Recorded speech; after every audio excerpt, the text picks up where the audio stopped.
अगरचे मेरा अपना अरशद मंडा साहब से डिफरेंस ओपिनियन है, और सेकंड मेरा इस वक्त किसी पार्टी से तल्लुक़ नहीं है। ना मैं मुस्लिम नून के साथ हूँ, मैं इख्तलाफ रखता हूँ उनसे, ना मैं तहरीक इंसाफ के साथ हूँ, मैं उनसे भी इख्तलाफ रखता हूँ। इस वक्त मैं सिंपल एक आम पाकिस्तानी के तौर पे अपने इलाके की हद तक अफराद की पसंद और नापसंद के एतबार से कि किसको मैं पसंद करता हूँ अपने इलाके के लिए, उस तरीके से हम दोस्तों को लेकर चल रहे हैं, कतई नज़र इसके कि कौन किस पार्टी से है। लेकिन अरशद मंडा साहब की ये जो गिरफ्तारी हुई है, जिस अंदाज में जिन दिनों में हुई है, मुझे इसकी तकलीफ आई है। मेरी गुजारिश है कि उनको रिहा किया जाए, फ़ौरन रिहा किया जाए। अगर उनके खिलाफ कोई मुकदमात हैं तो 8 फरवरी के बाद भी मुकदमा चल जाएंगे। उसने मुल्क से भागना नहीं है, और अगर मुल्क से कोई चला भी जाएगा तो आखिर मुल्क छोड़ के कब तक जाएगा। तो दूसरे नंबर पे ये जो इद्दत वाला केस चलाया जा रहा है, खुदा के लिए इस केस को वाइंड अप करें। ये केस नहीं बनता, ना बनता है ना सजता है। आप मुल्क की बदनामी कर रहे हैं, आप अपनी हमारी अदलिया की बदनामी कर रहे हैं, पाकिस्तान के वक़ार को मजरूह कर रहे हैं। किस किस्म की ये बातें शुरू हो गई हैं।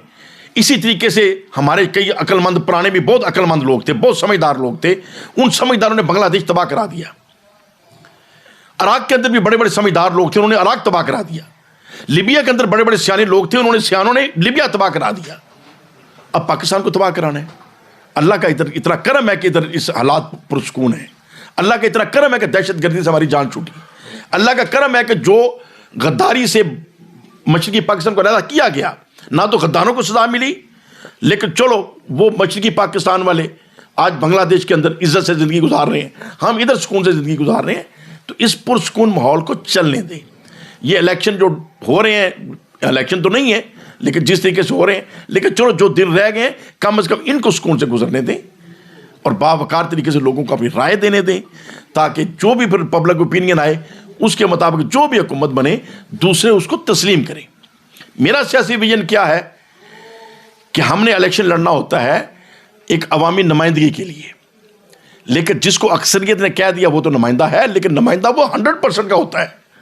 उसने जिन्होंने नहीं वोट दिया उनको दुश्मन नहीं समझना, उनको भी अपना भाई समझना है, उनसे भी बाद में इलेक्ट होने के बाद मशवरा रखना है।